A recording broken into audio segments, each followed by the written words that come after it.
Bom, boa noite a todos. Essa é mais uma reunião da Comissão de Direito Médico e da Saúde da OAB do Rio de Janeiro. Essa reunião de hoje chama-se reunião aberta, então queria já esclarecer que reunião aberta ela não tem necessariamente slides, ela não tem tom professoral, não é uma aula, é uma conversa em que há um relator ou uma relatora relata um tema e depois há debatedores, pessoas que apresentam comentários, sugestões. Depois disso, então, abrimos para perguntas de quem quiser fazer pergunta. Tá? Encaminhe as perguntas pelo chat. Eu sou Renato Batalha, sou presidente da comissão. Comandando o nosso chat está a Daniele Minchetti, advogada, secretária-geral da comissão. Presente conosco aqui vários membros da comissão. Eu cumprimento todos na pessoa do Dr. Henrique Freire, que é o vice-presidente da nossa comissão. Né? E acho que podemos dar início logo, sem mais delonga, porque a ideia é realmente fazer uma coisa informal. A relatora de hoje é a professora Kátia Tinoco, ela é advogada, ela é membro da Comissão de Direito Médico da Saúde da OAB do Rio de Janeiro, ela é mestre em Direito, professora da Faculdade Unimed, de cursos de MBA e pós em Auditoria e Perícia Médica. É também pós-graduada em Direito Médico e Direito Judiciário. A professora Kátia vai ter 20 minutos para abordar o tema publicidade médica. Não é 20 minutos cravado no relógio, em torno de 20 minutos. Se ela quiser que a gente avise, podemos avisar 3 minutos antes do tema. Se não, com a palavra a professora Kátia, pode começar. Obrigado a todos. Boa noite. Muito obrigada pelo convite. Agora eu estou mais tranquila, que ele falou que não é uma aula, nem uma palestra, é um papo informal. Antes de tudo, eu quero pedir desculpas a vocês, a minha voz não está assim 100%, eu vou falar um pouco mais manso, porque esse final de semana, graças a Deus, nós voltamos às aulas presenciais, eu falei por mais de 15 horas, né? Já não gosto muito de falar, me deu a chance, aí eu falo mesmo. Então, a voz está um pouco cansada, trêmula, mas faz parte. Graças a Deus, a vida está voltando, não ao normal, porque ao normal nós não vamos voltar, né? Mas se adequando, vamos dizer assim. Primeiro de tudo, o que eu trouxe para vocês hoje são os maiores questionamentos que eu ouço e que eu vejo através dos meus alunos, porque como eu dou aula basicamente para médico, eu percebo neles muita insegurança por parte dessa coisa de publicidade. O que pode, o que não pode fazer, o que eu devo fazer, o que eu não devo fazer. É claro que, apesar de toda a regulamentação do CDC, da resolução, das resoluções do CFM, nós ainda nos deparamos com absurdos na internet. Eu vou dizer assim, absurdos. Eu não vou, nesse primeiro momento, manifestar a minha opinião.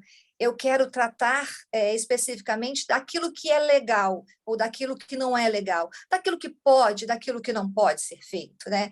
Nem todo mundo que faz, que descumpre uma legislação ou uma resolução, ela sofre uma sanção. Mas, no final da minha apresentação, nós vamos ver os riscos que o médico corre ao não respeitar a resolução do seu Código de Ética, a resolução do Conselho Federal de Medicina. Então, assim, é muito importante. Uma outra coisa que eu quero também comentar com vocês é que estamos num momento atípico, isso não há o que discutir. Ninguém estava preparado verdadeiramente para essa explosão de uso nas internet, né? Dessa nova forma de interagir, dessa nova forma de se fazer uma publicidade, dessa nova forma de você compartilhar conhecimento. Então, muitas pessoas ainda estão um pouco perdidas. E não há uma legislação específica ainda para tudo. Eu sei que o CFM está preocupado com isso, o CODAMES também está preocupado com isso. Eu tenho lido diversos questionamentos sobre essa situação, o uso indiscriminado de redes sociais. Eu disse no começo que eu não ia falar a minha opinião, mas tem horas que eu ainda me choco com o que eu estou vendo, com as coisas que eu vejo. E a publicidade, principalmente nesse período de internet, onde tudo ganha uma proporção muito grande e muito rápida, tem que ter um controle, né? Eu vou depois, no decorrer da minha fala, eu vou citar aqui. Eu pensei até em fazer uns slidezinhos, né, disponibilizando para vocês aquilo que eu tenho visto, mas eu achei melhor não, sabe? Eu não vou ficar citando o nome de ninguém, nem divulgando, até para não dar ibope, porque tem muita coisa constrangedora, posso dizer assim, na internet. Mas vamos lá, né? Vamos começar. Eu fiz aqui um roteirinho, né? Claro que eu vou me apoiar nele, mas nós vamos conversar um pouquinho. Primeiro, porque muita gente acha que a publicidade médica ela tem que respeitar só as normas de CFM, e não é bem por aí. Nós temos normas no nosso ordenamento jurídico, digamos assim, padrão, que já regula a propaganda, né? Que é o nosso Código de Defesa do Consumidor. E ele já trata da propaganda e publicidade de uma forma geral. Então, assim, não é o fato de você ser médico e ter uma resolução do CFM que você vai se ater só às resoluções. Não, não é isso. É claro que o público aqui hoje é muito maior de advogados do que médico, mas nós precisamos estar atentos àquilo que eles estão fazendo ou não, porque em caso de um processo ético, em caso de um processo, né, nós é que vamos estar lá, né, defendendo, ajudando, orientando naquilo que pode ou não fazer. Então, o Código de Defesa do Consumidor já tratava da propaganda, né? E ele trata no seu artigo 4º, inciso 6, que ele fala o seguinte, que ele veda, por exemplo, uma das coisas que ele veda é a concorrência desleal. O artigo 37 ele fala que é proibida toda publicidade enganosa e abusiva, e nós estamos vendo por aí muita coisa nesse sentido na área médica, diversas pessoas assim prometendo cura, prometendo tomar aquele remedinho e ficar com aquela pele maravilhosa, fazer aqueles procedimentos e ficar tudo muito maravilhoso. Isso é considerado uma propaganda enganosa.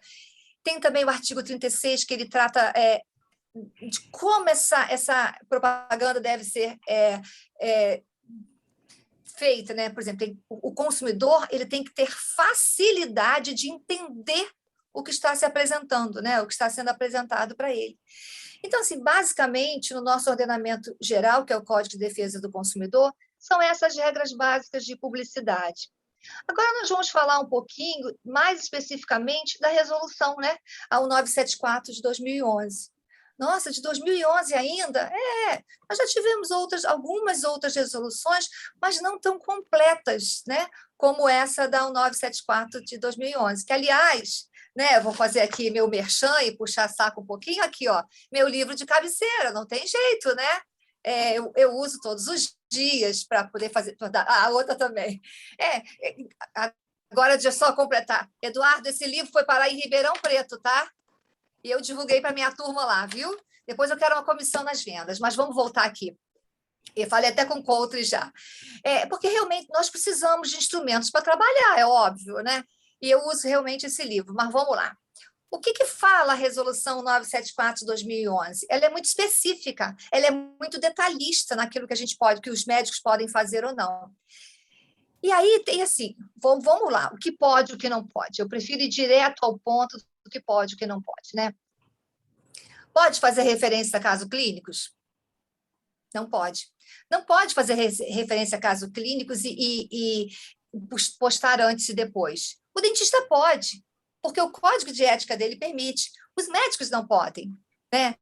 E aí eu me deparo com algumas situações na internet que é assim, antes e depois. E aí antes a pessoa está descabelada, sem unha feita, sem maquiagem, depois ela está lá toda linda, maravilhosa, de cabelo feito, de unhas pintadas, maquiadas, ainda tem e ainda coloca assim, antes e depois. A partir do momento que você precisa identificar o que é antes e depois, para mim já perdeu até a função, porque se você não reconhecer de fato o que é o antes e o depois, para mim não tem sentido.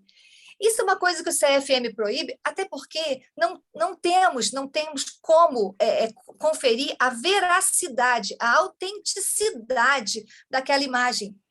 Nós, as meninas que estão aqui, as mulheres, nós sabemos que tem muitas blogueiras aí que eles divulgam aquelas coisas de cores, né? Como uma cor interfere no resultado de... o Eduardo está falando aqui. Eduardo, maneira de falar, depois a gente conversa, eu respondo para você. Então, assim, não é que isso tudo interfere, a cor da roupa que você está usando reflete no seu rosto. Então, assim, eu acho que tem uma lógica a não permissão desses antes e depois, porque, na verdade, a gente não tem como ter um parâmetro do que é real e o que não é real, tá? Por exemplo, não pode anunciar serviços como prêmios, e eu vou falar para vocês do que eu recebi hoje. eu recebi, ninguém me contou, eu recebi hoje de uma médica, uma dermatologista, um folderzinho dizendo que marque sua consulta e concorra a um lindo cordão de ouro. Isso é prêmio, isso não pode acontecer. Eu recebi, né? Por isso que eu pensei em colocar, divulgar aqui, mas achei melhor não dar ibope para esse tipo de pessoa, não. Mas se alguém quiser depois ver, eu mando. Está aqui, eu recebi. E eu recebo toda semana, quase todos os dias, uma publicação dessa no meu WhatsApp. Eu recebo dos profissionais e eu recebo de alunos questionando: pode isso? Não pode isso? Um incômodo que os médicos sempre questionam, uma coisa que eles sempre me questionam é o seguinte: professora, não pode, você fala nas suas aulas que não pode, mas eu vejo inúmeros médicos fazendo. Eu só falo o seguinte: vale o risco? Vale o risco você não ser ético? Vale o risco você usar desse subterfúgio para você ter paciente? Que tipo de paciente você vai conseguir, né? Tinha uma outra coisa também, uma outra coisa que não pode, por exemplo, o bisturi de ouro, médico do ano. Isso a gente teve também aqui em Vila Velha. Hoje eu estou em Vila Velha, no Espírito Santo.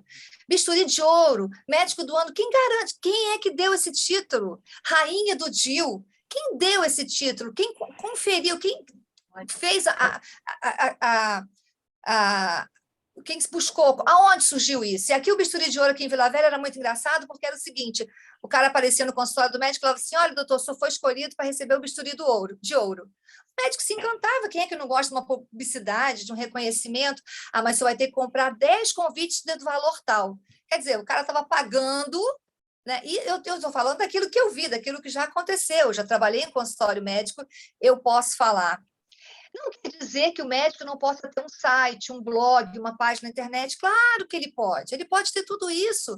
E é realmente uma ferramenta de trabalho hoje. Mas ele precisa o quê? Ele precisa saber usar, ele precisa ter um caráter informativo e não um caráter sensacionalista, e não um caráter de uma publicidade falsa. Nada disso. Pode ter, não pode, por exemplo, fazer consulta por meios do Instagram, do Facebook, nada disso, né? Hoje, dentro de tudo isso que eu tenho visto de publicidade, o que mais me choca ainda é o TikTok, né? Já temos tem uma resolução do CFM que fala. Só não cito o TikTok, porque na época não existia TikTok. E isso realmente... vergonha alheia, né, gente? Mas tudo bem, vamos lá. Mas não pode anunciar consórcio, promoção.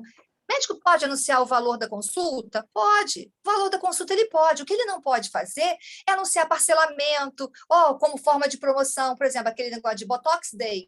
Botox Day, promoção. Quem fizer hoje faz... Isso não pode. Acontece, mas ele não deve fazer. Tá? Por exemplo, vamos lá, gente. Isso aqui que eu trouxe para vocês são, assim, os mais visados, né? Aquela coisa. Você não pode usar, por exemplo, fazer propaganda, usar um artista. Você pode pegar um artista para fazer uma divulgação, mas não dessa forma sensacionalista. Hoje eu vi lá um cara que foi para a Olimpíada, né? Estou aqui no consultório agora cuidando da minha pele, vou ficar não sei o quê. Isso não pode, né? Então, assim, muitas coisas que não são possíveis nós estamos vendo hoje na internet. Como eu falei, nem tudo dá processo, mas se virar processo, vira uma bola de neve. Então, assim, não pode também trocar serviço por postagem. A gente sabe que hoje, qual é o maior chamariz de certas especialidades, né? Contratar lá os blogueiros, né, os famosos, eu vou fazer tratamento, faz tratamento em troca da divulgação. Isso não pode, isso é extremamente proibido. Tinha uma empresa, tinha uma página do Facebook aqui que se chamava, eu vou falar o nome da página, Divas da Ilha. Tinha consórcio e tudo mais, então as mulheres se apresentavam peladas, com o antes e o depois, falavam o nome do médico, e depois foi feita uma investigação e descobriu quem estava criando a página e tinha relação com o médico, com pessoas que trabalhavam com determinados médicos. Quer dizer, isso realmente não pode. Consórcio não pode de jeito nenhum. A medicina ela não pode ser vista como comércio, né? Ela não pode ter prêmios, nada disso. Se você quiser, se o médico quiser, esses dias um aluno perguntou, mas professor, olha só, eu vou atender um paciente que já é meu paciente, eu não posso dividir e parcelar o pagamento dela? Claro que pode, isso é um acordo seu com o seu paciente, você pode fazer. O que você não pode, o que você não deve, é divulgar isso, faça em 20 vezes, faça em 30 vezes, isso é que não pode. Agora, o seu relacionamento dentro do seu consultório com o seu paciente, existem pacientes que são amigos, existem clientes que são amigos, que você cobra um preço diferenciado, isso não tem problema. Tá? Vamos ver mais. Repostar. Uma coisa também que me perguntam muito. Professora, mas não fui eu que publiquei, eu só repostei.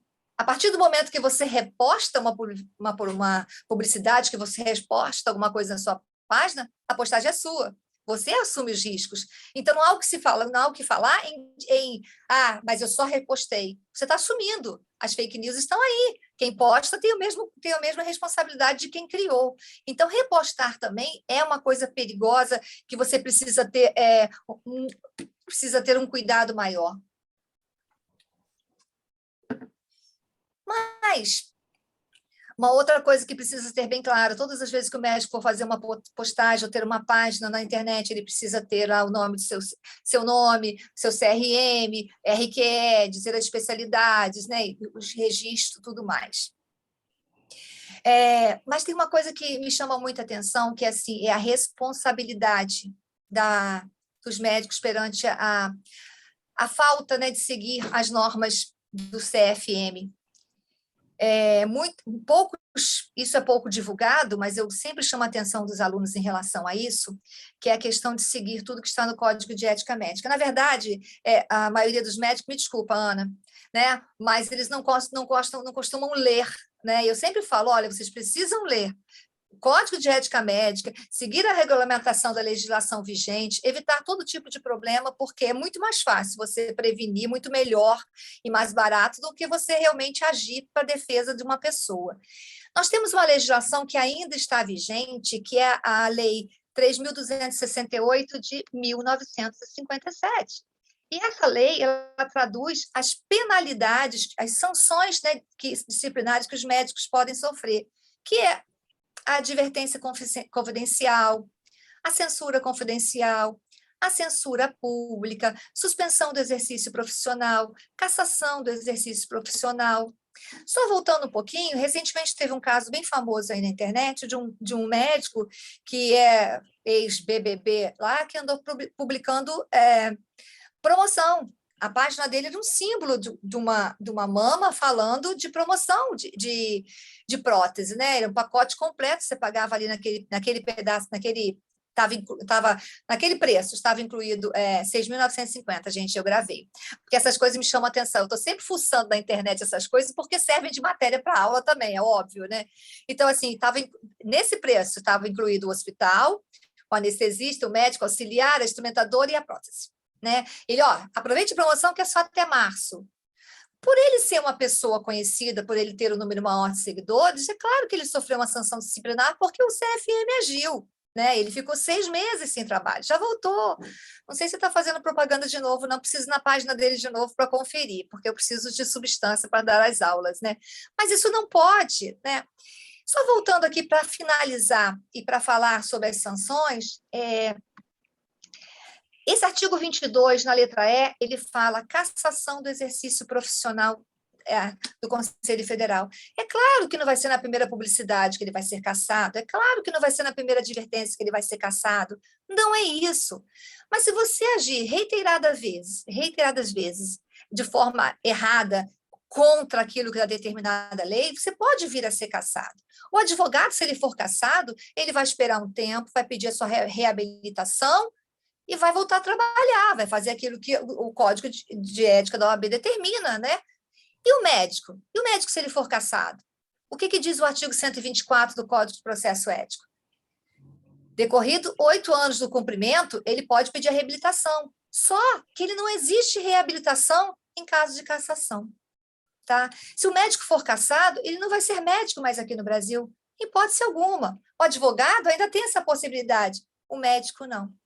Por isso que eu gosto muito, quando eu dou aula sobre ética médica, eu gosto muito de falar disso. Não é para assustar, mas é para conscientizar. Tá? Então, gente, eu estou terminando minha fala agora aqui. Eu agradeço por vocês estarem ouvindo até agora. E é isso, eu espero ter contribuído com alguma coisa e me coloco à disposição. Muito obrigada. Obrigado, Kátia. Obrigado pela sua excelente apresentação.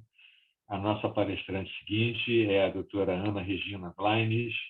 Ela é médica, formada pela Universidade Federal de Uberlândia, oftalmologista pelo IANSP, mestra em Ciência da Saúde.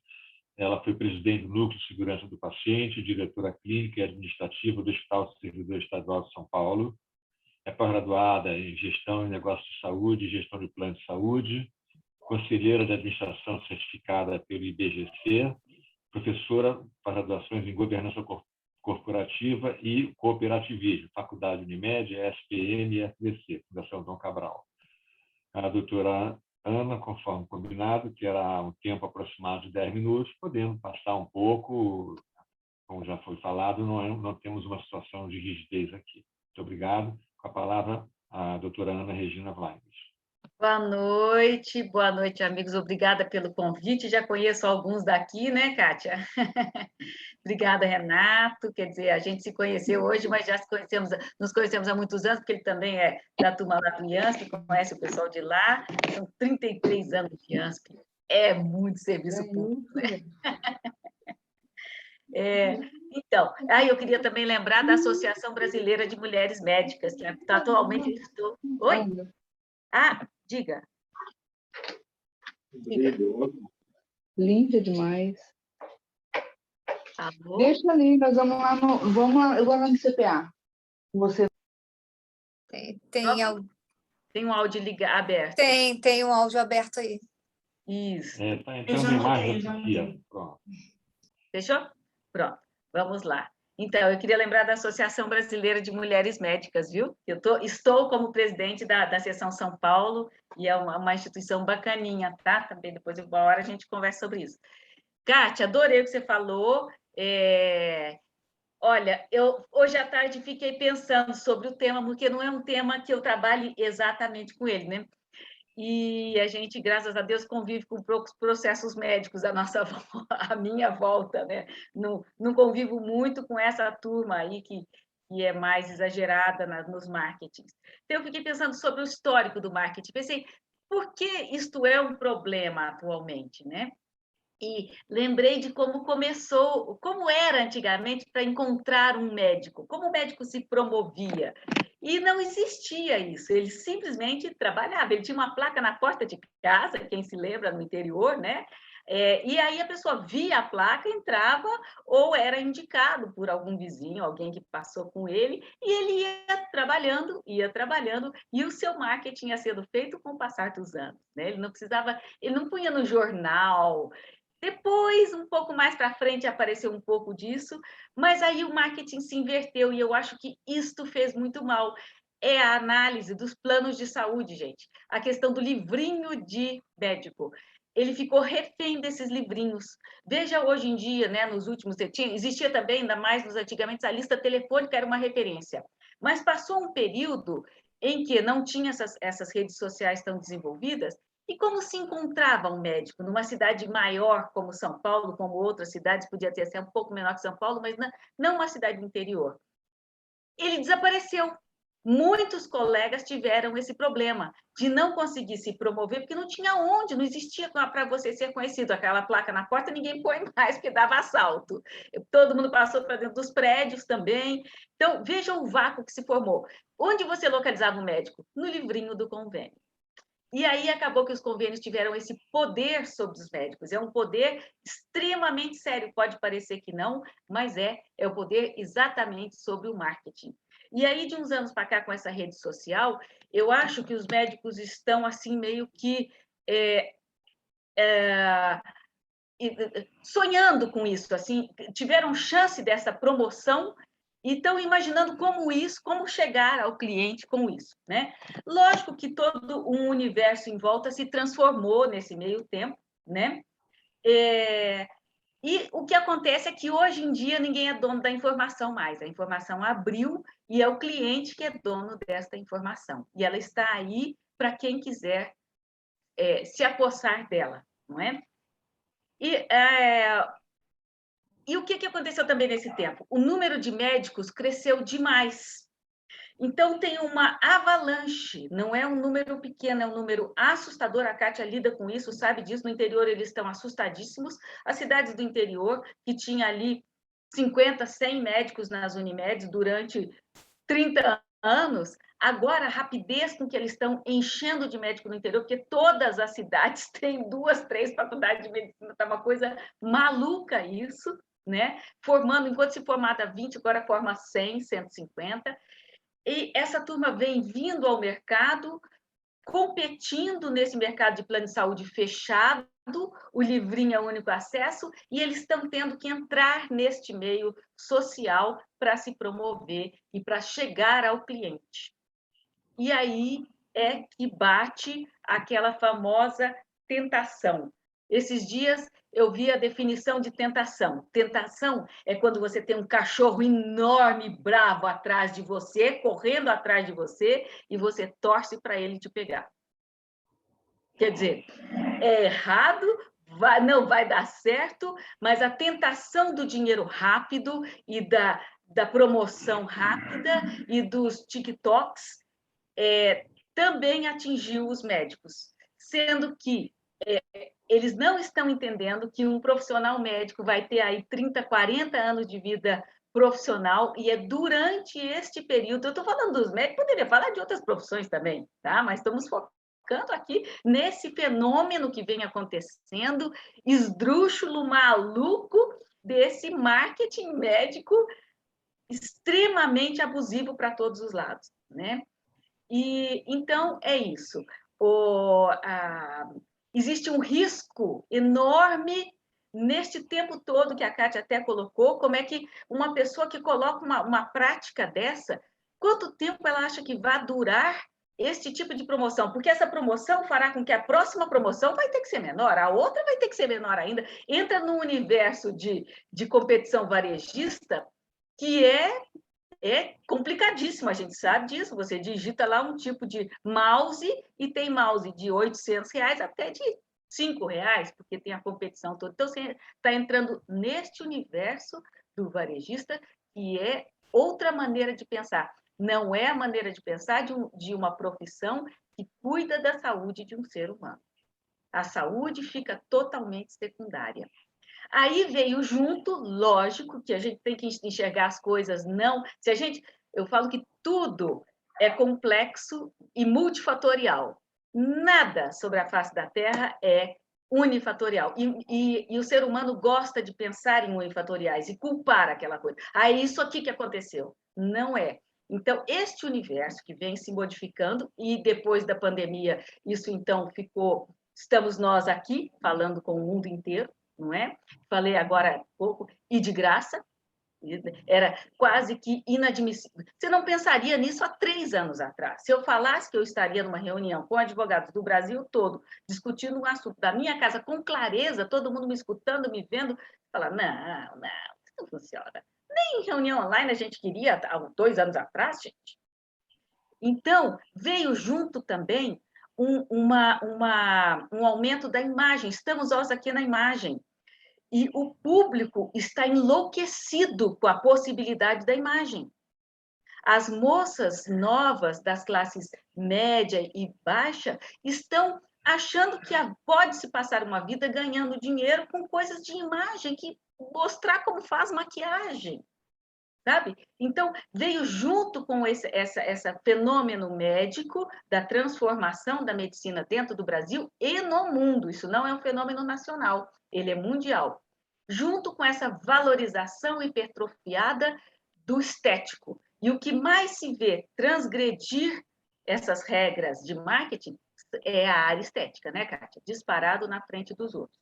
Ninguém coloca lá uma propaganda para fazer biópsia de intestino, não é? Não tem uma... Olha, ele é o rei da biópsia de cólon. Não tem esse, né?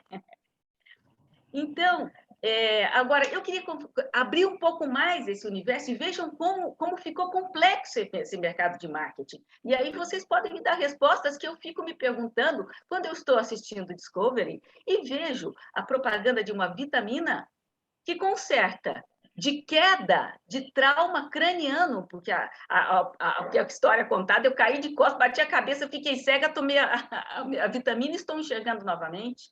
Gente, isso é todos os dias, repetidamente, em todos os intervalos. Não existe uma regra para propaganda para isso também? Isso atinge a população de uma maneira tão triste, porque eu pego no meu consultório exatamente sobre essa vitamina. Pessoas com baixa visão por problemas gravíssimos falando, por que a senhora não me passou isso? Tinha essa possibilidade para eu voltar a enxergar. E isso, gente, não se faz isso com a população. E elas estão aí, basta ligar a televisão agora. As outras coisas, o sensacionalismo naqueles programas americanos, eu não sei se a lei lá é diferente, mas vende como assistem aqueles programas sensacionalistas médicos, não é? De tirar cravo, pelo amor de Deus, como assim? É quase uma patologia uma pessoa gostar de ver tirar um cravo, né? Uma coisa infeccionada, um tumor. E agora, então, na pandemia, essa questão, essa distopia, né, da cabeça das pessoas em relação à medicina piorou muito. As vacinas, que as pessoas todas estão entendendo de vacina, dando opinião, colocando, e um marketing sobre uma determinada ou outra não, que as empresas não precisam nem gastar com isso, porque o público está fazendo esses questionamentos. E aí os médicos entram. Outro dia, num site, uma especialidade nada a ver, nem me lembro qual era, falando sobre vacina, fazendo um vídeo sobre vacina. Os meus pacientes me perguntam sobre vacina, eu falo assim, gente, o que eu te falar vai ser exatamente o que você acabou de olhar no Google. Para quem você tem que perguntar sobre vacina? Para o infectologista, para o imunologista. E aí, não, existe uma loucura para poder aparecer nessa coisa da pandemia, né?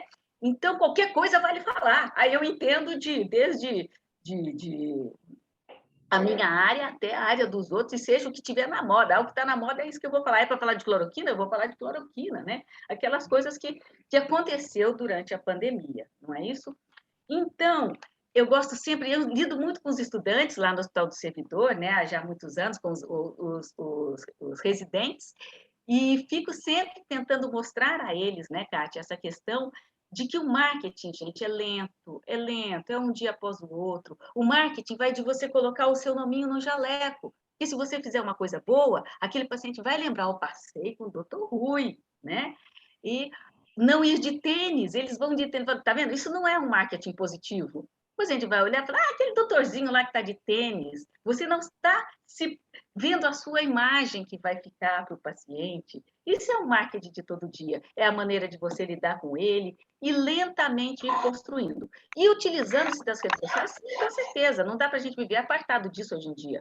Mas com muita tranquilidade, com muita paz de espírito, e isso pode ser extremamente positivo para o seu futuro e para a saúde da população. Obrigada, gente. Obrigado, doutora Ana. Excelente apresentação. A gente vai fazendo umas anotações aqui, depois, no debate, eu também tenho algumas perguntinhas para fazer para as palestrantes. A nossa próxima palestrante é a doutora Gabriela de Paiva Chaves Caminha. A Gabriela é advogada, pesquisadora e palestrante. Ela é pós-graduada em Direito Médico e da Saúde, Direito dos Contratos, Direito Civil, Empresarial e pós-graduanda em Saúde Suplementar. Ela é membro da nossa Comissão de Direito Médico da Saúde da OAB Rio e é também secretária-geral da Comissão de Direito Médico da OAB Barra da Tijuca. Ainda na OAB Rio, ela é membro da Comissão de Gestão Jurídica e é pesquisadora do IMS, Instituto de Medicina Social da Universidade do Estado do Rio de Janeiro, UERJ. Gabriela, bem-vinda. Você também terá 10 minutos aproximados. A palavra está contigo. Muito obrigado. Obrigada, Renato. Boa noite. Eu acho que eu vou ser bem breve, eu não vou usar os 10 minutos, porque, enfim, esse tema é um tema já bastante debatido. A Kátia e a Ana Regina já entraram bastante no tema, né? Então, assim, não tenho tanta coisa a contribuir, é mais comentar e depois abrir o debate, que eu acho que vai ser bem mais rico. Concordo super que esse tema, que já era um tema bastante polêmico, bastante discutido, porque a gente só escuta os don'ts, né? O que não pode fazer. E aí... Gabriela, os médicos... Gabriela, aproxima um pouco o microfone de você, porque ele está muito longe, está dando um pouco de eco. Bota o microfone um pouco mais perto, se puder. Não, melhorou? Acho que sim. Eu ia até diminuir o tom de voz, que eu acho que melhora, mas não sei se está baixo o microfone. Enfim, a gente só escuta o que não pode, né? E vê que os outros profissionais da saúde, então os biomédicos, muito na estética, que eu acho que é a especialidade que mais sofre, porque é a que mais conta com a imagem, né? Então, a gente vê biomédicos, dentistas, esteticistas, as outras profissões podendo divulgar, principalmente esse antes e depois, que é o que a maioria das pessoas dos médicos ficam mais incomodados de não poder divulgar, né? Porque os concorrentes deles divulgam. E eles, inclusive, têm um preço mais barato, porque eles não são... assim, é mais caro fazer com o médico do que com os outros profissionais, né? E os outros profissionais conseguem mostrar o resultado. Então, eu faço um botox com um dentista, que eu sei mais ou menos como é que vai ficar ali, e o médico, que me cobra mais caro, eu não sei se vai dar certo ou não, né? Então, eles ficam meio incomodados com isso. Só que, assim, eu, particularmente, concordo com a proibição de mostrar o antes e depois, porque isso cria a gente, como advogado, né, a gente fica pensando no que vai acontecer lá na frente. Então, assim, a gente sabe que os corpos interagem de maneira diferente. Por mais que a gente saiba mais ou menos o que é esperado ali da reação do organismo, pode ter uma heterogeneia ali, né? Eu posso, sei lá, ter uma queloide, eu posso ter uma reação adversa, uma alergia ou alguma coisa que o próprio paciente não vai saber me relatar, né? De repente, ele me nega ali uma alergia e ele tem essa alergia. E ele vai descobrir comigo. Por mais que eu faça o termo de consentimento informado, faça outras coisas, gera uma obrigação de resultado de que ele vai ter um resultado satisfatório. Então, por mais que ele chegue para mim e diga, eu quero fazer ali preenchimento labial para ficar com a boca igual da Angelina Jolie. E eu diga para ele, olha, não é a sua estrutura corporal, não vai ficar igual. Eu posso fazer ali, ficar um pouco mais gordinho ou alguma coisa. Ele vai estar esperando, sei lá, o resultado de uma outra pessoa normal, o outro paciente que eu divulguei ali no Instagram. E se depois não der esse resultado, isso, e aí? Pode me gerar, né? Porque eu prometi, entre aspas, para ele que ele vai ter aquele resultado. Por exemplo, uma coisa que eu gosto muito de dizer é que a gente fica muito preso naquela imagem do antes e depois, quando, na verdade, a proibição do antes e depois realmente... Não é só isso. Se eu relato um caso, por exemplo, digamos que eu seja endocrinologista, e eu diga que a paciente tal, depois de um mês de consulta comigo, depois que eu receitei alguns remédios, vitaminas e etc., ou então que eu só mudei a dieta dela, conversei com ela, enfim, dei alguns medicamentos, coisas até que não são necessariamente formuladas, mas, sei lá, regularizei os hormônios dela de alguma forma, ela perdeu X quilos. Aí digo que o fulaninho também tive um resultado mais ou menos dessa forma. Cara, o outro paciente, quando vai lá, ele vai estar esperando um resultado satisfatório. Sendo que, às vezes, tem outras coisas que tem que regularizar e que não necessariamente ele vai perder esse peso, porque depende muito da forma como o corpo dele vai interagir, né? Então, assim, eu também não posso contar casos de sucesso. Mesmo que eu anonimize, mesmo que eu invente um personagem ou alguma coisa, porque eu estou criando ali uma expectativa no paciente que, se ele não obtiver esse resultado, ele depois, sei lá, pode vir atrás de mim, né? Não, eu não te prometi um resultado. Não, será que não? Então, eu, de certa forma, concordo. Mas concordo também que fica bem injusto uns poderem divulgar, as outras profissões poderem divulgar e os médicos não, né? Mas eu realmente acho que é uma proteção do Conselho Federal sobre essa obrigação de resultado. E, assim, não deixa de ser uma autopromoção, né? Não acho que seria uma concorrência desleal, porque concordo com quem diz que é uma concorrência desleal das outras profissões com o médico não poderem divulgar o antes e depois, né? Mas, assim, eu acho bastante complicado essa divulgação. a gente tem que, sempre que a gente discute sobre o que pode ou não, né, na publicidade médica, a gente tem que pensar quais são os três princípios, né, que eles estão tentando proteger, né? O que eles não querem que aconteça? É a mercantilização da medicina.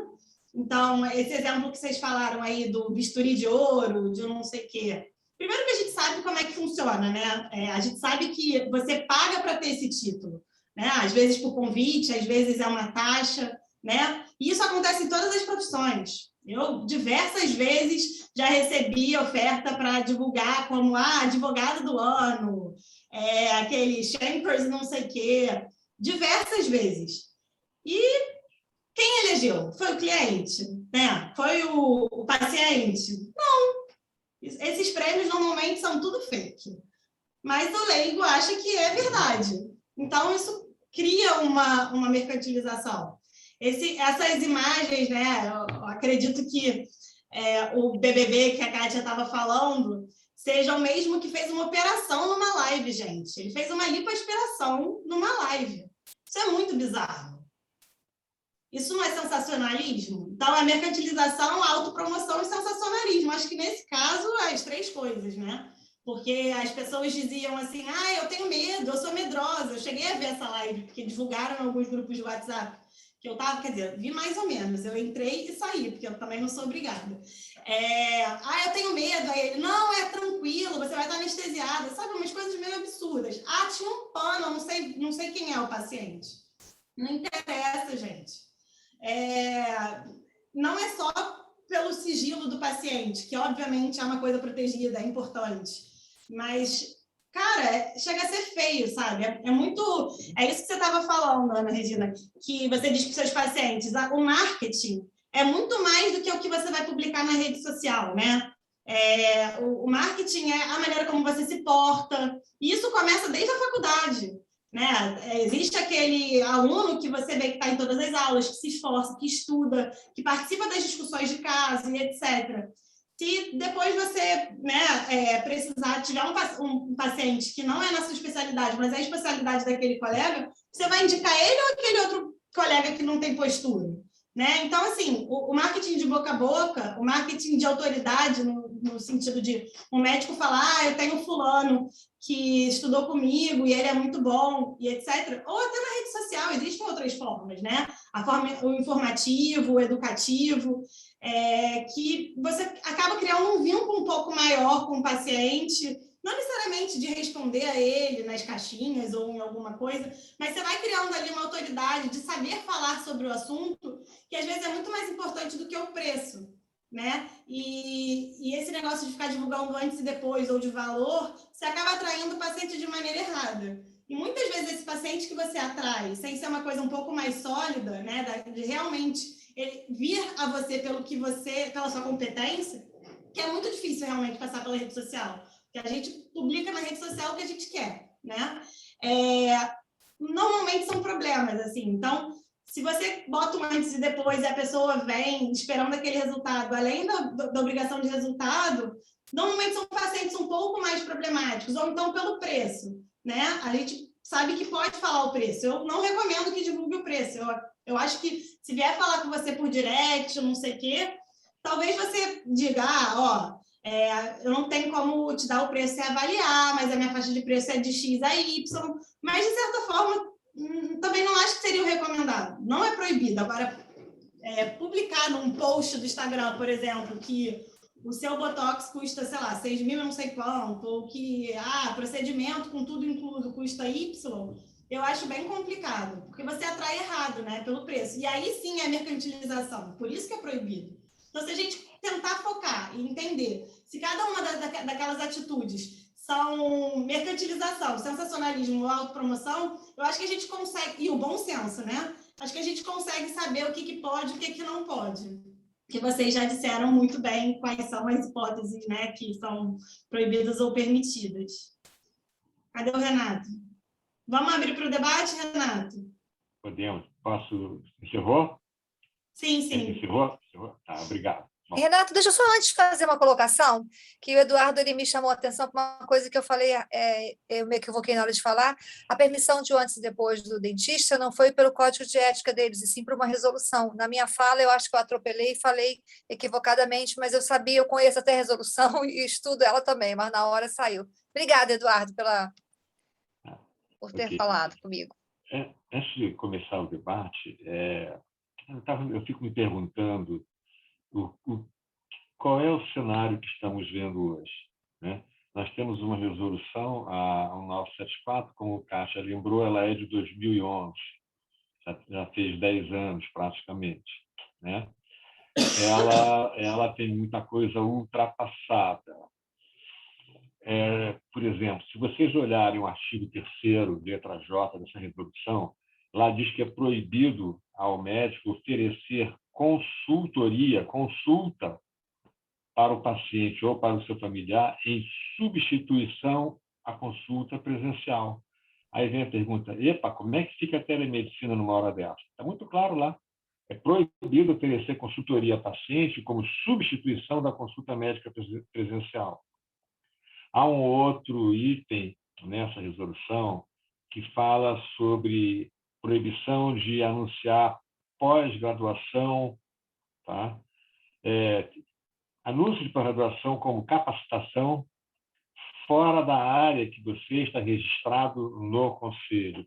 Não sei se vocês lembram, mas já houve algumas decisões no Judiciário no sentido de que alguns médicos se julgavam prejudicados porque havia uma dificuldade em alardear a pós-graduação, aquela discussão de que pós-graduação é uma coisa, especialidade é outra, né?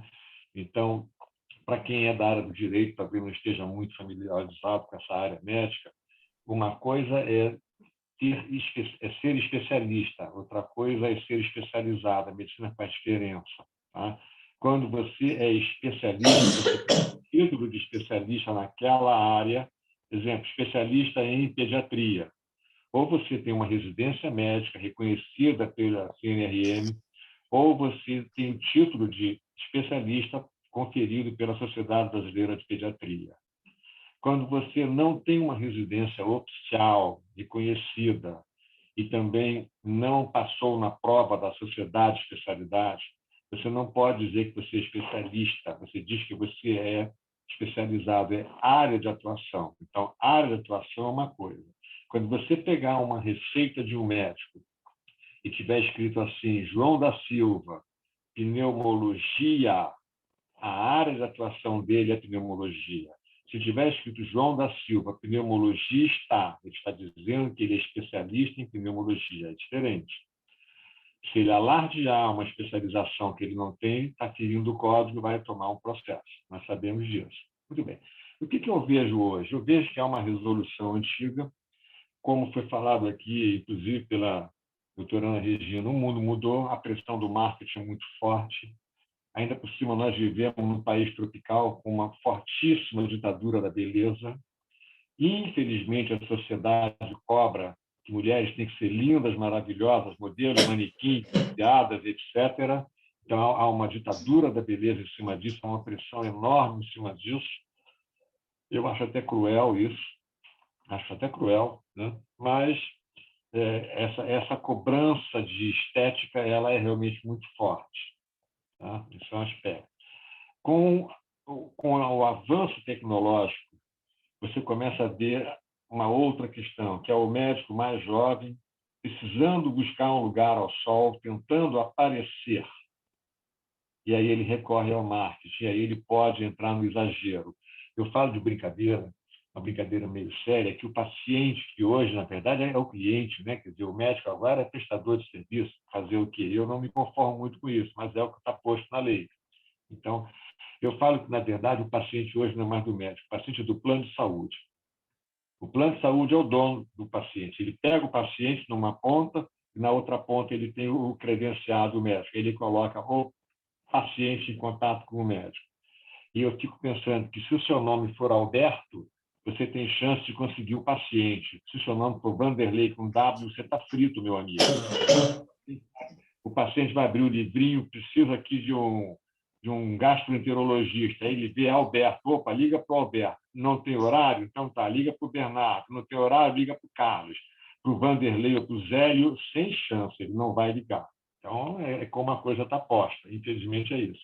Então, vem a pressão, e você começa a sentir que o CFM, todo mundo sabe que o CFM abriu uma consulta pública para renovar, para fazer uma nova resolução, e eu fico pensando, não sou conselheiro, não sei o que se passa lá dentro, mas uma mosquinha me faz perceber que o Conselho Federal de Medicina tem a seguinte situação: do jeito que está, não está bom, mas também não pode abrir demais e virar bagunça. Então, há que se achar um meio termo em que ainda se vai lutar. Isso é uma hipótese minha, eu não conversei com nenhum conselheiro federal, não sei, eu estou elucubrando aqui que, a continuar como está, nós vamos ter quase que uma espécie assim, de uma rebelião civil. As pessoas simplesmente, os médicos, vão passar por cima e vão para o Instagram e vão para tudo e vão extrapolar. Tá? Então, acho que tem que flexibilizar. Agora, como vai ser isso? Eu espero que seja de uma forma em que a gente... E acho que vai ser, porque quem está dentro do Conselho Federal de Medicina tem muita noção do que significa normatizar algo nessa área, né? Então, sempre no melhor benefício do paciente, proteger o paciente contra o médico oportunista, o médico marqueteiro, o médico mau profissional. Eu acho que é isso que nós estamos vendo. Então, aguardar que venha a nova resolução. Então, para começar, eu queria só fazer esse comentário. E o que Gabriela também reforçou, a questão do antes e do depois, que foi falado pela Kátia, né? Há um outro aspecto, que a grande maioria dos atos médicos são obrigação de meio. Mas quando o médico fala o antes e o depois, vem operar comigo que você vai ficar assim, o médico transformou uma obrigação de meio em obrigação de resultado. Então, independente do aspecto ético, há um aspecto aqui até que eu chamaria de rapaz, não faz isso não, isso é de uma burrice extrema, isso é erro grave. Você está se vinculando a um resultado. Me lembro da oftalmologia, a doutora Ana Regina, oftalmologista, pode me corrigir, me lembro que a oftalmologia, há 30 anos atrás, cometeu um erro gravíssimo, que era, venha operar comigo e jogue seu óculos fora. Para a cirurgia da catarata e depois a refrativa. E quase sempre, quando você faz, eu não sou oftalmologista, mas sei disso, quase sempre quando você faz uma cirurgia de catarata, o teu grau para longe praticamente zera. Você se livra do óculos para longe, a sua miopia some, mas quase pode ficar ainda uma perda residual, que vai obrigar o paciente a usar um óculos para perto, para ler um livro. E nessa hora, pois é, o doutor prometeu que nunca mais eu ia usar óculos, mas agora estou precisando de óculos para leitura. Ou seja, eu soube de vários processos e esses médicos perderam esses processos, foram condenados, porque prometeram uma coisa sobre a qual não tinham controle. Então, era isso para começar. Agradeço às três, acho que foi ótimo. Vamos ver as perguntas que possam ter feito. Eu já recebi algumas aqui, mas quero ver, Daniele, você tem alguma pergunta que tenham te mandado? Você está controlando o chat? Como é que está indo aí? Não tenho. Não? Tá. Perguntas que me mandaram aqui, eu recebi. Uma pergunta que me mandaram foi um médico sem RQE, Registro de Qualidade Especialista, né? Ele pode atuar como especialista? Doutora Gabriela, você quer responder essa pergunta? Posso responder? Pode, né? O médico, quando ele se forma em medicina, ele está apto a fazer qualquer ato médico, né? Mas ele não pode divulgar. Foi aquilo que você estava falando. Eu não posso dizer que eu sou pneumologista ou que eu sou dermatologista. Se eu fiz uma pós-graduação que não é reconhecida, ou até se eu fiz uma residência, mas eu não registrei no Conselho Regional onde eu tenho a minha inscrição, né? Eu preciso que o CREMERG, no caso do Rio de Janeiro, que o CREMESP em São Paulo, que o Conselho Regional onde está a minha inscrição saiba que eu tenho aquela especialidade. Então, eu posso atuar, eu posso até na rede social talvez falar sobre aquela especialidade de uma forma ou de outra, mas eu não posso me intitular especialista naquela especialidade, né? Isso tem até uma coisa bem polêmica, que algumas pessoas entendem que você não bota na bio do Instagram que você é dermatologista, por exemplo, mas você faz só publicidade naquela área. Então, você abre caixinha, responde sobre aquilo, faz alguns posts, até informativos mesmo, respondendo naquela área, só naquela área. Você não vai precisar dizer que você é dermatologista para as pessoas saberem onde você atua. Tem outras pessoas um pouco mais conservadoras que acham que nem isso poderia acontecer. Que se eu não tenho a especialidade mesmo, eu não poderia falar só naquela especialidade. Eu poderia atuar, porque eu estou apta, né? A partir do momento que eu sou médico, mas eu não poderia me divulgar como, e nem dar a entender que eu tenho aquela especialidade. É isso? Sim. Alguém quer complementar? Alguém quer comentar? Quer complementar alguma coisa? Queria só fazer uma colocação quando o Renato de ter uma legislação mais completa, mais direcionada para essas situações, mas, infelizmente, nem todo mundo pensa assim. Eu vou só fazer um desabafo. Esses dias eu vi numa postagem, eu até mandei a foto no grupo da comissão, a respeito de... Foi um cirurgião plástico que fez, ele fez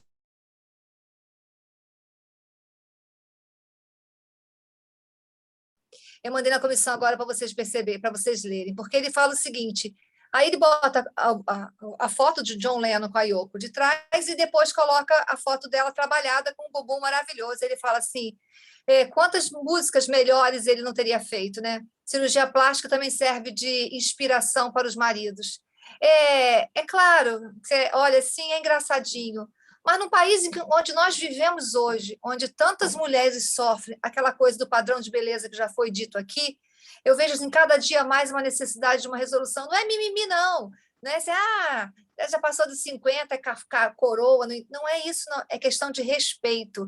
Eu acho que tem que ter um limite, sim, até mesmo para brincadeira. A internet não é mais terra de ninguém. O que acontece é que poucas pessoas... E o que me causou mais estranheza foi que esse médico ele conseguiu 2.000 seguidores depois que ele fez essa publicação. Mais de 1.000 e poucas pessoas comentaram. É claro que ele foi denunciado, porque eu conheço pessoas que o denunciaram e vieram falar comigo. Aquilo que eu falei, como eu trabalho com muito médico, eu recebo muita coisa e eu sei de pessoas que o denunciaram, mas as pessoas também gostam de ser enganadas, não que elas devam ser enganadas, né? Então, assim, é muito complicado você lidar com isso tudo hoje na internet. É isso. Eu mandei no chat essa imagem que você falou. Renato, o Eduardo escreveu uma coisa aí no chat. Ele pediu para sair, falou que tinha que sair e deixou uma provocação aí para você e para a Kátia. Dá uma lida aí. Eu já li, na verdade, o que ele está dizendo é que ela foi atualizada entre aspas. Na verdade, a 2126 acrescentou muito pouquinho. Quando você abre a 1974, se você for no site, lá no portal CFM, você abre a 1974, você já tem ela consolidada com as mudanças. Não foi só a 2126 que o Eduardo citou, também a 2133, que vem pouco depois. Essas duas resoluções, elas já estão, digamos assim, consolidadas no 974. Tá? A 2126, ela fala, por exemplo, ela altera o item C da terceira, o item C do artigo 3º, diz o seguinte, é vedado ao médico participar de anúncios de empresas comerciais. Antes não tinha a palavra comerciais, na 1974 só tinha participar de anúncios de empresa. Acrescentaram comerciais, tá? E basicamente isso. Outra mudança da 2126 é vedado ao médico fazer propaganda de método ou técnica não reconhecida pelo CFM como válido para a prática médica, ok?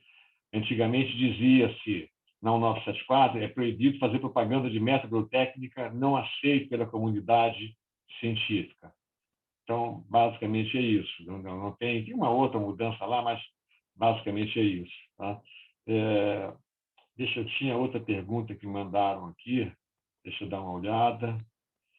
se pode fazer foto no ambiente de... perdão, antes disso, eu queria fazer um comentário sobre o que a Gabriela falou, sobre atuar ou não como especialista. Gabriela, eu acho que ela está corretíssima quando ela fala que médico é médico, em tese pode atuar em qualquer lugar.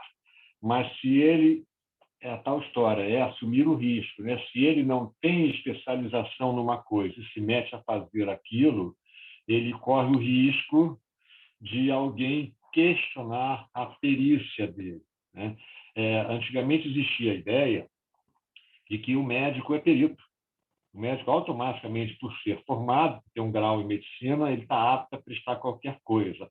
Só que o avanço tecnológico, o avanço científico vai de uma forma tal que hoje em dia já começa a se admitir, mas vem cá, você se formou há alguns anos, nunca mais estudou essa especialidade, nunca mais estudou esse tema e se meteu a fazer isso, será que você...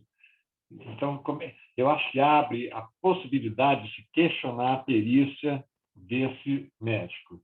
E eu lembrei de uma outra coisa interessante. Há alguns anos, me lembro que a Sociedade de Oftalmologia da Inglaterra, ela tentou criar uma norma pela qual somente cirurgiões que tivessem passado numa prova da Sociedade Britânica de Cirurgia Refrativa poderiam fazer esse tipo de cirurgia.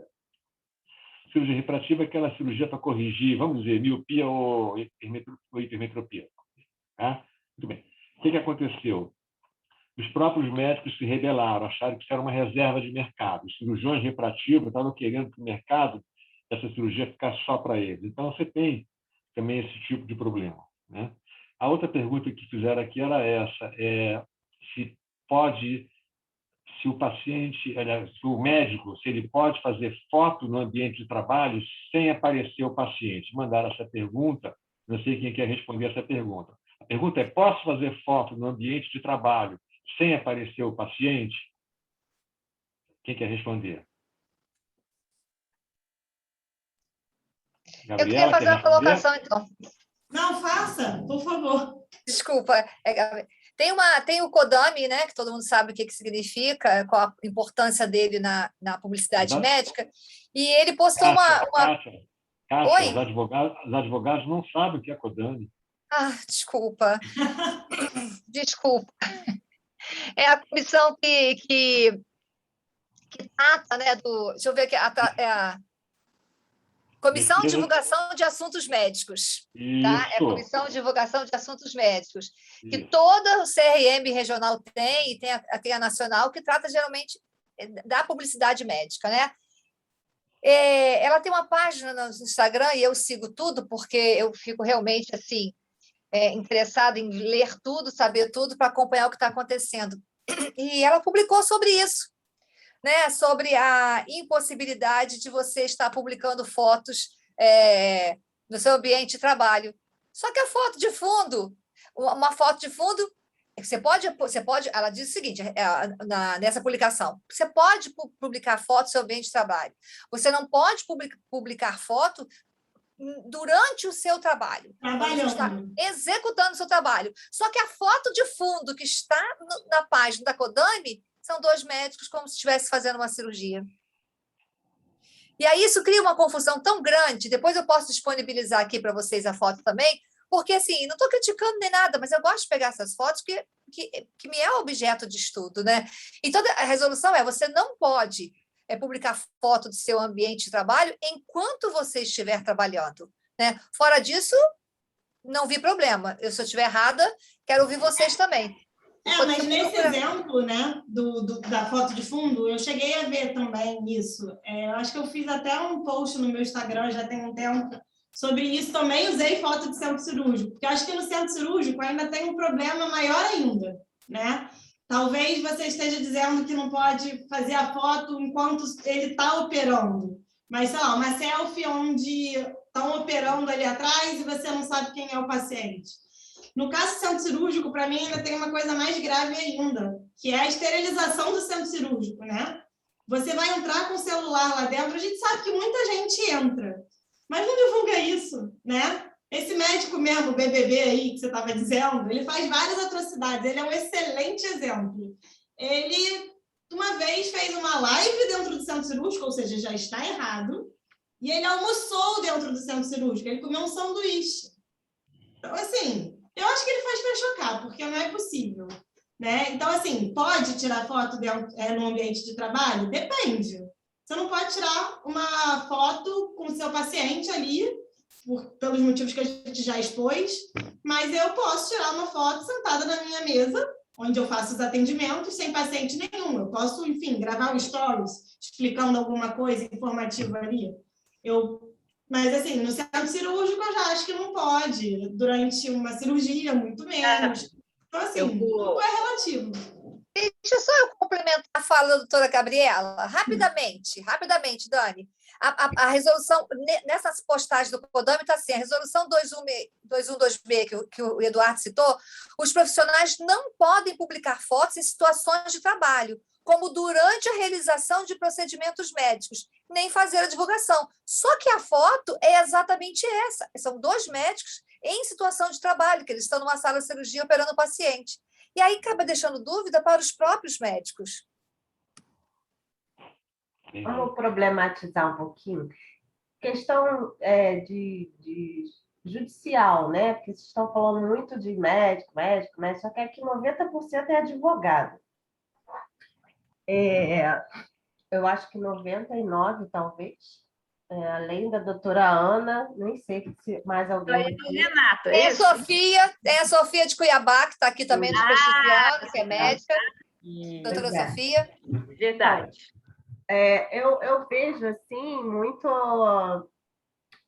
Quando eu ponho isso, né, para clientes ou até amigos que são da área, né, médica, não só médicos, mas de outras especialidades também, fisioterapeutas, e que a gente sabe que, né, como vocês falaram aí, pode, né, tem dentista pode colocar as fotos e tudo, e aí eles usam o desconhecimento, porque os colegas da medicina não leem realmente o código de ética, acabam indo na influência de se ele está fazendo e está indo tão bem, então isso pode, né? Para que ir lá ler? Não precisa ler, né? Para quê? É um trabalho ler.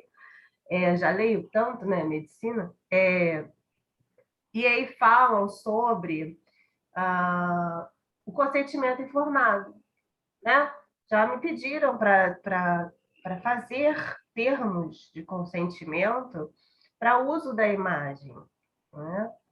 Já fui várias vezes chamada para redigir esse tipo de documento, achando que isso vai permitir, né, essa coisa. E a gente vê muito mesmo médico dentro do centro cirúrgico.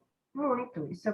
Isso para alguém que é leigo ou para algum médico que está chegando agora, enfim, é uma coisa normal. Eu acho que está faltando um pouquinho de atuação dos conselhos mesmo nisso, porque se a gente vê, como é que o conselho não vê?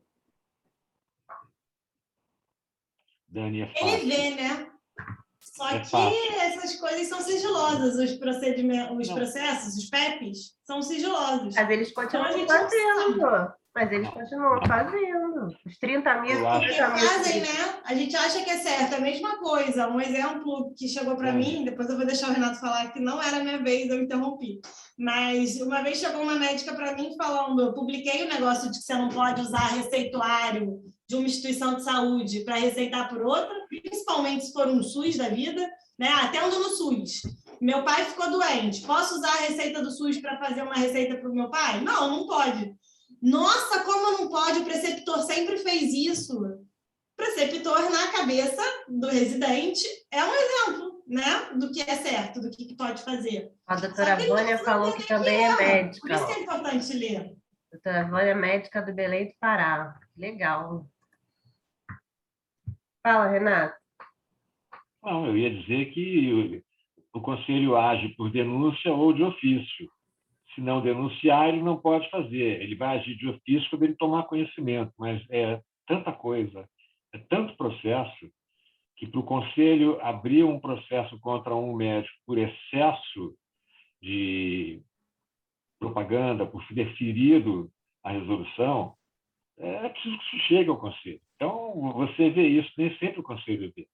E o que vocês acham? Esse termo de consentimento que o paciente assinou, que esse médico acha que tem validade legal, ou ele simplesmente faz só para o paciente achar que aquilo é legal. Enfim, mesmo o paciente tendo assinado aquilo, cabe um processo por uso de imagem? Eu não sei o que vocês acham. Eu acho que não pode... Repare, até quando o paciente publica no Instagram várias vezes que o médico não fez nada, o paciente publica várias vezes, o médico é ótimo, o médico é maravilhoso, o médico é isso, o médico é aquilo, isso não pode. O médico, de alguma forma, tem que fazer alguma coisa. Olha, há pouco tempo aconteceu comigo. Uma cliente minha botou no Instagram, sem eu ver, e fez um elogio, eu corri rapidinho, apaguei o comentário dela. Elogiou o meu trabalho como advogado. Assim que eu vi, eu fui lá, eu tirei fora. Eu não autorizei aquilo, ela fez a minha revelia. Agora, se a paciente está reiteradamente, ou o paciente reiteradamente elogiando o médico e o médico não faz nada, não se iluda, isso vai ser apurado. Isso vai ser apurado. Vamos lá, deixa eu só fazer uma... Desculpa. Não é isso. Dani, quando você fala assim, aqui nós só temos advogados e vamos falar um pouquinho de processo, o que nós estamos aqui, no meu entender, é dando base para a defesa deles em relação ao que pode e o que não pode em cima do Código de Ética Médica. Porque muitos advogados não conhecem o Código de Ética Médica, estão entrando nessa área de direito médico agora. Quanto ao consentimento formado que você falou, ele não é uma carta que você possa fazer o que você quiser. Acima do consentimento formado está aquilo que está determinado na resolução. Não pode aparecer, não adianta ela autorizar ou não, entendeu? Só em casos específicos, que é um caso que seja por uma apresentação científica. O consentimento formado não vai livrar o médico de processo nenhum, nunca.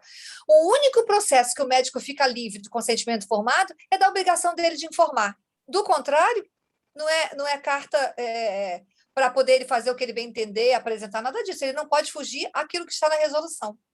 Repara uma coisa, publicidade tem a ver, no caso do paciente, não o médico se promovendo, mas quando o médico rompe o sigilo do paciente e divulga alguma coisa. E lembrar que o sigilo é do paciente, não é do médico, né? Então, quando o paciente autoriza que se rompa o sigilo dele, não estou falando de divulgar aqui, quando se rompe o sigilo dele, esse sigilo pode ser rompido. Há N casos de ruptura de sigilo, porque o sigilo não é do médico, o sigilo é do paciente. O médico tem que respeitar o sigilo do paciente. É o caso que nós discutimos hoje de tarde, Kátia, da perícia. Quando o médico a discussão é o advogado pode ou não pode participar da perícia médica. Essa é a discussão. Aí você tem coisas interessantíssimas. Você tem que administrar pontos de vista conflitantes quando aparece um Conselho Federal de Medicina e diz que perícia é ato médico exclusivo do médico e que os assistentes técnicos participam, mas os advogados não deveriam participar. Antes que alguém reclame, isso era assim, não é mais. De outro lado, você tem uma OAB que diz que sem advogado não há justiça. O advogado não pode ser excluído de nada, ele tem o direito de participar da perícia junto com o assistente técnico. Calma, Kátia. Em vez de calma, Beth, é calma, Kátia. Muito bem. Nem acho. Então, essa briga é antiga. Tá? Mas qual é a lógica por trás da coisa? Se o paciente, e o sigilo é dele, se o paciente fala, eu quero que o meu advogado participe, eu não vejo a menor razão para o perito judicial botar o advogado para fora da perícia, porque o sigilo é do paciente e o paciente é o periciando e ele já autorizou. Muito bem. Está na própria resolução, a última, mais nova que tem, do Sejur, é de 2020. Então, o que essa resolução está dizendo agora? Lá no final, ela está dizendo o seguinte, que a presença do advogado na perícia médica é possível desde que o periciando autorize expressamente. E eu conversei com o perito. Sabe o que eu ouvi hoje, Kátia, conversando com o perito? Conversei com o perito que fala, eu adoro, o perito, claro que é médico, né? Ele fala, eu adoro que os advogados venham, porque são ótimos, me ajudam. Só tem uma coisa, se o advogado pensar em ficar inadequado, me fazer pressão ou interferir no meu ato pericial, eu simplesmente convido, doutor, o senhor está convidado a sair da sala. Se ele não sai da sala, eu registro no prontuário, eu acabo a perícia, porque eu não vou me submeter à pressão do advogado, seja do autor, seja do réu. Eu acho que está certíssimo.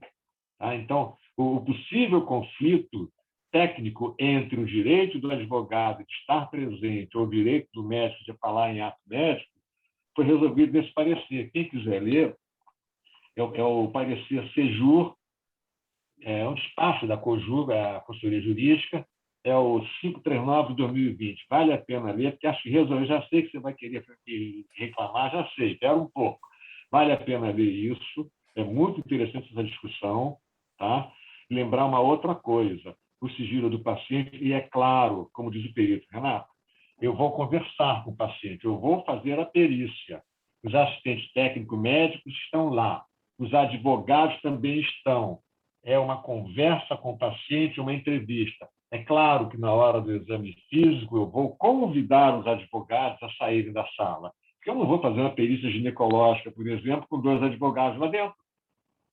E acho que isso, para mim, faz sentido. Tá? Eu só não sei responder se a paciente falar, eu não me importo que o meu advogado assista a minha perícia, o exame ginecológico vai fazer. Olha, eu acho uma doideira isso aí. Isso aí eu vou deixar, se alguém quiser se arriscar a comentar isso hoje, eu vou achar bom. Tá? Eu entendo que o exame físico é uma coisa de uma intimidade grande que eu não vejo muito cabimento o advogado estar lá, mas estar na anamnese, na conversa, participar, eu acho mais do que razoável que o advogado participe.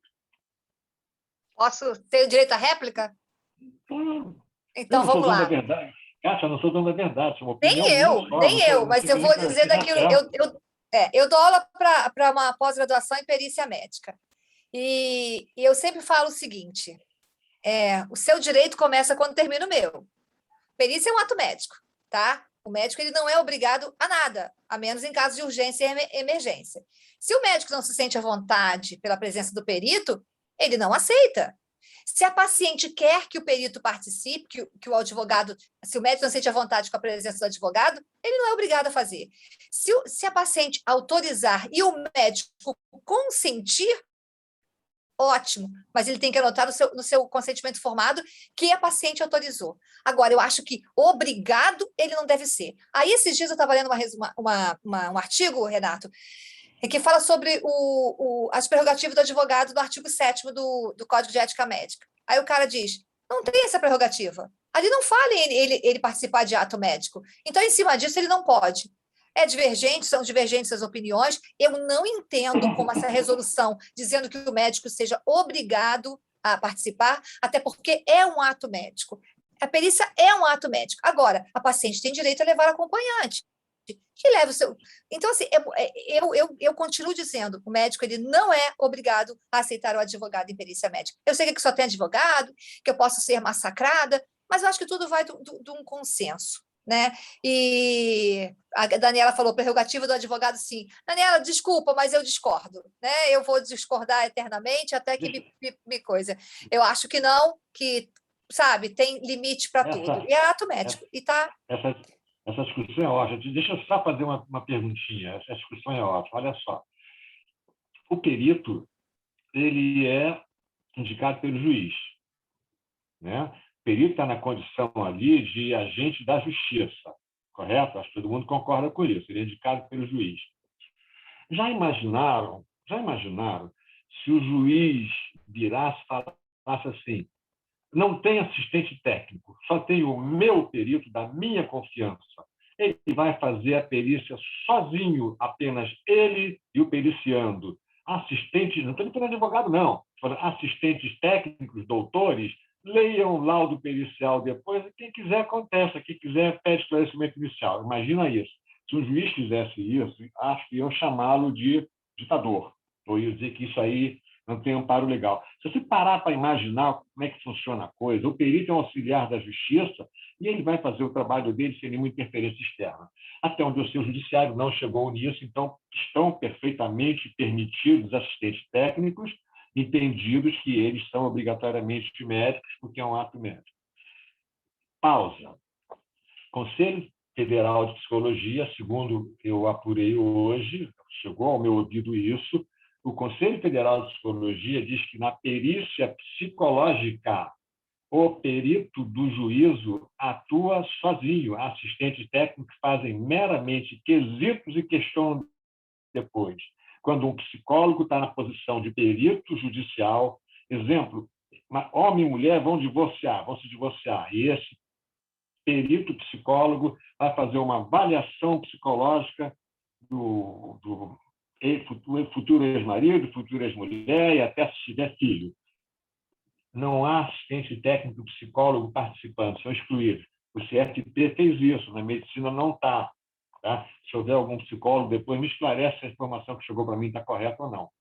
Então, o que eu fico imaginando é se o perito impedir a entrada do advogado, o advogado pode perfeitamente, já aconteceu.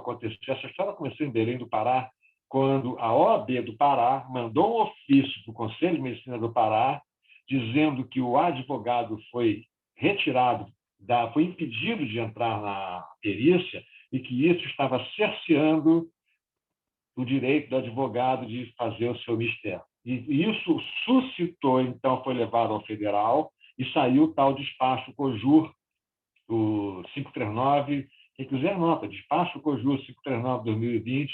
Eu continuo achando, Kátia, que um pouco de bom senso cabe nisso aí, porque a gente sabe que, no final das coisas, há um pouquinho de ego de cada lado. Há o ego do advogado, que acha que sem ele não tem justiça, e há o ego do médico, que acha que sem ele não tem ato médico. Então, os dois brigam. Renato, tem que voltar. Você tem que voltar a fazer aqueles eventos, desculpa, lá na Barra, e convidar um juiz para a gente ouvir a opinião do juiz. Temos um juiz nos ouvindo, um brilhante juiz, que é o professor Wendel. Deixa eu ver se ele ainda está aqui. Deixa eu ver aqui. O professor Wendel está nos ouvindo. Ah, sim. E aí? Por favor, professor Wendel, dê sua opinião. Eu posso estar errada. O juiz que você vai chamar, pelo amor de Deus. Deixa eu só terminar. O que eu estou dizendo é o seguinte, acho que um pouquinho de bom senso foi o que um grande perito me falou, Renato, é a tal história, bom senso não faz mal a ninguém, eu concordo com ele. Tá? Ele falou várias e várias vezes, advogados me ajudaram. Você tem que entender também, Kátia, que o advogado está participando ali, caladinho, ele está presente, porque ele poderá depois formular alguma petição e ele tem que saber o que está acontecendo ali dentro. Então, eu acho mais que razoável que o advogado participe. Ele não pode, repare só, o médico não está subordinado ao controle nem de outro médico. O médico não tem que seguir o que o outro médico fala do ponto de vista técnico. Ele está subordinado hierarquicamente a uma chefia. Mas eu, médico, eu faço a minha perícia do jeito que eu acho que eu tenho que fazer. Nenhum médico vai cercear o meu direito de fazer do meu jeito, desde que o meu jeito seja ético dentro da norma. Ora, se um médico não pode, vamos dizer assim, interferir no trabalho de outro dessa forma, muito menos um advogado. Então, é isso, tá? Se o professor Wendel quiser trazer uma luz para nós aqui... Deixa eu só me explicar, por favor, para não ficar mal entendido. Eu não estou dizendo que o advogado não possa, tá? Eu estou dizendo assim que não deve ser obrigado. O médico não deve ser obrigado a aceitar. É claro que uma boa conversa, um bom acordo, um bom entendimento é o melhor para todas as partes, tá? É nesse sentido. O médico, eu acho, no meu entendimento, ele não pode ser obrigado a fazer a perícia diante do advogado. É isso. Professor, botar a bomba na sua mão, professor. Se o senhor se sentir à vontade, quiser esclarecer, tudo bem. Se o senhor preferir pedir para o famoso me incluir fora, entenderemos também. Boa noite, doutor Renato. Como vai o senhor? Tudo bem? Tudo bom, professor? Tudo bem. Obrigado pelo convite para estar aqui. Uma boa noite a todas as senhoras, os senhores. Uma satisfação estar aqui. Eu estou vivenciando uma noite de muito aprendizado. Estou quietinho aqui e aprendendo bastante. Eu, no dia 25 de setembro agora, eu vou lecionar exatamente essa matéria aqui no Cetros, São Paulo. Sou magistrado aqui em São Paulo e dedico os meus estudos acadêmicos ao direito médico, especialmente a responsabilidade civil e penal médica. E eu estou formatando a minha ideia a esse respeito, doutor Renato. Eu não tenho realmente um posicionamento sobre isso. Eu posso me comprometer com os caros colegas aqui, caso me dê essa oportunidade privilegiada de fazer um estudo como que isso está nos juízos cíveis em que as perícias são realizadas, e trazer um estudo jurisprudencial, tentando trazer uma tendência. Que é aquele caso, doutor Renato, que nós conversávamos sobre a questão do cirurgião, do anestesista, depois a gente bateu aquele papo sexta-feira à noite, papo agradável depois do futebol, sobre a questão do médico cirurgião-chefe, do auxiliar, também conversamos. Nós temos tendências jurisprudenciais, só é para explicar o futebol. Eu estava praticando meu esporte aqui, depois do esporte eu conversei com o doutor Renato, aqui no interior de São Paulo, onde eu moro. E nós temos tendências. Agora, numa bola tão dividida assim, eu não creio que haverá uma consolidação. O meu compromisso com os caros colegas, médicos, advogados, eu posso fazer um estudo a esse respeito e trago com toda a satisfação. Sobre o tema que foi tratado, eu gostaria de dar uma pincelada de 1 minuto, se o senhor me permitir, algo que sempre me chamou a atenção na resolução 1974. Eu estou com ela aqui, eu gosto de usar o livro do professor Genival, e em todos os capítulos que ele vai tratando dos temas, ele tem as resoluções e a legislação pertinente. No Código de Ética, artigo 112, eu verifico a proibição da seguinte forma: é vedado ao médico, artigo 112, divulgar informação sobre assunto médico de forma sensacionalista, perfeito, promocional ou de conteúdo inverídico, perfeito.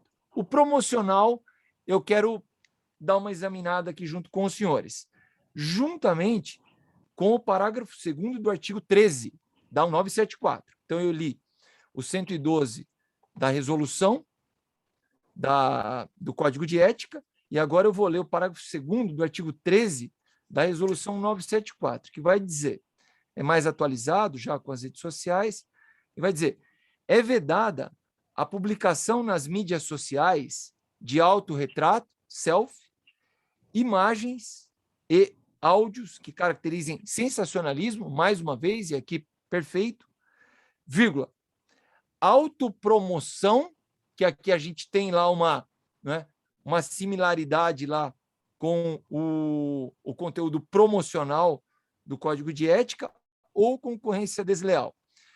A única questão que eu me ponho a pensar aqui, doutor Renato, e nossos caros colegas, é a seguinte: eu não vi ainda, se eu estiver sendo muito sincero aqui, eu peço licença pela sinceridade exacerbada, eu não vi ainda, posso estar enganado, a utilização das redes sociais, senão por um objetivo, ainda que remoto, de uma certa autopromoção. Eu não sei se eu estou enganado quanto a isso. Mas as pessoas hoje, os profissionais, gastam quantias em dinheiro com as redes sociais para fazer o tráfego dos seus dados, da gestão das suas redes sociais. As pessoas gastam o seu tempo fazendo as suas postagens, e me parece que algum algum sentido de autopromoção, vamos dizer assim, de uma forma serena, de uma forma litúrgica, de uma forma razoável, né?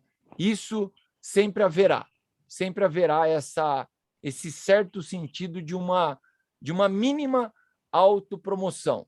Estou plenamente de acordo que a gente não pode permitir um sensacionalismo exacerbado, algo que fuja das raias daquilo que é, vamos dizer assim, um razoável, né? uma postagem, vamos dizer assim, respeitosa, serena, e eu fico com a posição do professor Genival para encerrar. Ele vai trazer as balizas para esta publicidade. Ele diz, e aqui eu estou de pleno acordo com ele, há alguns critérios basilares que não podem ser desconsiderados quando se utiliza o recurso da informação médica em veículos de divulgação de massa. Ele vai trazer quatro, e para mim ele mata a questão aqui com esses quatro. Primeiro, sobriedade. Ele diz, a divulgação médica em veículos de comunicação de massa e voltada para o público deve ser feita de forma simples, evitando-se o exagero de linguagem e de matéria. 2. Discrição. O tipo de assunto divulgado não pode correr o risco da banalidade e do sensacionalismo, chegando às raias do interesse mercantilista e do exibicionismo inescrupuloso como maneira de, aspas, aparecer. 3. Veracidade. Obviamente, está proibida o conteúdo inverídico. E 4. Legalidade.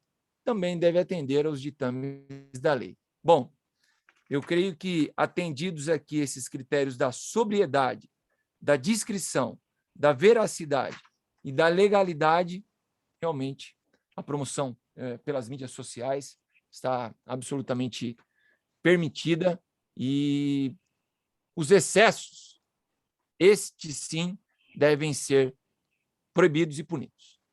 Doutor Renato. Perfeito. Obrigado. Perfeito. Acredito que todos concordamos, né? Acho que o seu pensamento está perfeito. O professor Genival é um guru nosso, é uma referência para nós todos, né? Um grande conhecimento. Eu acho que é isso mesmo. Alguém quer acrescentar alguma coisa? Alguém quer fazer algum comentário? Ficou todo mundo mudinho? Bom, acho que o professor esclareceu. Pessoal, olha, são 15 para as 9. Já estamos há quase 2 horas aqui, embora tenhamos começado 7h13 para dar tolerância para alguns atrasados. Já estamos com 1h30 de evento. Se ninguém tiver mais pergunta, eu ia pedir às 3 palestrantes para fazerem considerações finais. Eu quero que, não, se quiser fazer alguma pergunta, podemos fazer ainda. Está sem som. Você está sem som, Ana. Liga teu microfone, Ana.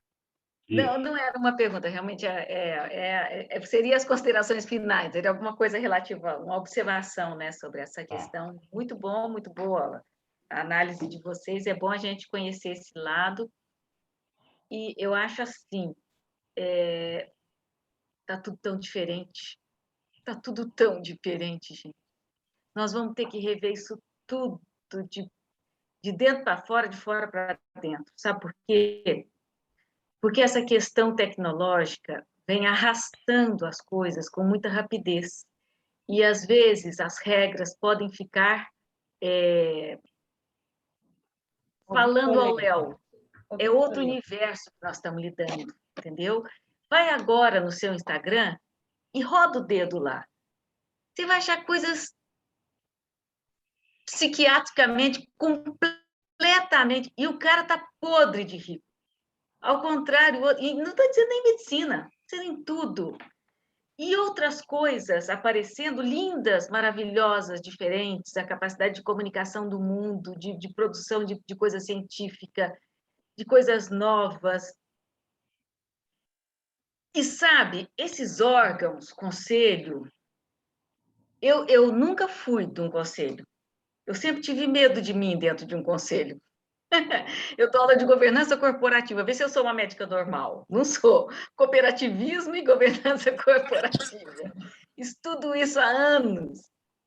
E eu olho para esses conselhos, conheço todos eles, envelhecidos, um povo que não sabe nem entrar no computador, que imprime e-mail, entendeu? E essa pessoa vai querer fazer regra para essa moçada nova que vem crescendo em coisas, em aplicativos. Hoje eu vi um aplicativo que chama WeCancer.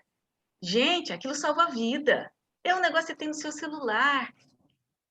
E aí, entendeu? Então, e esses palavreados que às vezes são para vocês são mais fáceis, para o médico é complicado. Então, por exemplo, o Código de Ética Médica, quando ele foi revisto da outra vez, eu mandei para eles um ofício, bem oficial mesmo, dizendo: olha, falando do ponto de vista de governança corporativa, porque lida muito com esses códigos, né? O código de conduta e tal. O Código de Ética Médica nunca foi um código de ética, ele é um código de conduta. Tem que mudar o nome daquilo. Aí me responderam assim, meio grosseiramente: não será mudado o nome, porque ele é ética mesmo. Ele não é ético. Ética é outra coisa. E o médico não chega nem a compreender o que é uma coisa e o que é outra, nem não lê mesmo, porque muitas vezes as ideias são complexas. E o código de conduta ele tinha que vir exemplificado nesse mundo moderno. Ele devia estar no site do CFM com um cliquezinho sobre exemplo, levando a exemplos. Vai procurar lá, está no meio de um monte de coisa super escrita em PDF ainda, né? Então, é isso que a gente tem que enxergar esse novo mundo. Tomara que vocês façam mais reuniões dessas, com outras pessoas, outros médicos. É bom sempre ter 2 ou 3 realmente desse pessoal que lida com coisas mais modernas, para ver o outro lado, não é? Lógico que a gente está falando aqui dos caras esses de plástica que saem da caixinha, tudo bem. Mas sabe que eu vejo muito médico com receio de, às vezes, falar uma coisa que seria positiva para a população. E o medo de colocar lá e depois tomar um processo no conselho. Porque é uma chateação ter um processo no conselho. Entendeu? Então, eu deixo aqui esse recado para vocês, que tomara que o jurídico consiga enxergar esse novo universo e ver a possibilidade do ser humano se tornar melhor dentro dessa coisa, entendeu? Ver o lado bom das redes sociais e a gente conseguir desenvolver. Porque a gente vai desenvolver, mesmo o público em geral. Hoje, por exemplo, eu falei com um residente que estava lá no pronto-socorro, falei: o que você acha desse marketing médico? Ele falou para mim: é chato demais isso no Instagram. Quer dizer, a própria população vai se cansando dessa coisa, entendeu? Enganadora, vai percebendo que é.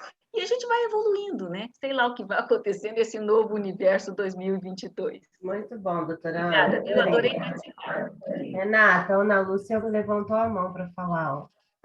Espera um pouquinho. Bom, eu ia pedir para fazer as considerações finais e fazer um comentário. Né? Fala, Ana Lúcia. Pode falar, Ana Lúcia. Oi, Renato, boa noite. Eu vou ficar com a câmera fechada, eu estou chegando de viagem e desculpa... Não, tudo bem. Só vou pedir daqui para frente a gente, quem falar, fazer um comentário breve. Ah, tá, não, vou ser bem objetiva. Eu queria te parabenizar, você, a Dani, a Kátia, as doutoras que falaram também, e achei muito importante ter uma pessoa da magistratura para nos ouvir, enquanto advogados, enquanto médicos, porque precisamos caminhar juntos, né? E eu só queria fazer uma ressalva com relação à crítica que se faz, não estou defendendo ninguém do conselho, não. Os nossos representantes que estão nos conselhos, aí a OAB Federal, as OABs estaduais e assim por diante, os outros órgãos de classes, eles são muito criticados. Eu só faço a ressalva de que eles estão lá por eleição nossa, por escolha nossa. Então, a gente tem que repensar isso. São médicos legislando, entre aspas, para médicos. São advogados legislando para advogados. Então, a gente tem que saber também colocar a nossa, entre aspas, meia-culpa, e aí eu falo enquanto advogada também, que elejo os meus representantes aqui do meu conselho seccional, e saber lidar com isso, né?